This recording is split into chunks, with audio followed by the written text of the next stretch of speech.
Everyone. सो मैं अपने अभी ब्लॉगिंग और मोटो ब्लॉगिंग स्टार्ट किया है, तो मैंने उसके लिए अब माइक्रोफ़ोन मंगवाया है, फोटोनिक्स का -7। सो ये मेरे को अमेज़ोन से 700 में पड़ा था। इसके अंदर क्या क्या है मैं आपको बताता हूँ। अभी लास्ट वीडियोज़ को लिए मैंने इसको यूज़ किया है।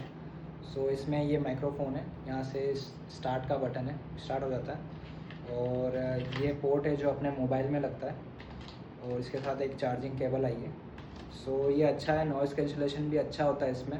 एक मिड रेंज में अच्छा प्रोडक्ट है, और जो अभी नए नए ब्लॉगर्स हैं जो नया स्टार्ट किया उनके लिए बहुत अच्छा है।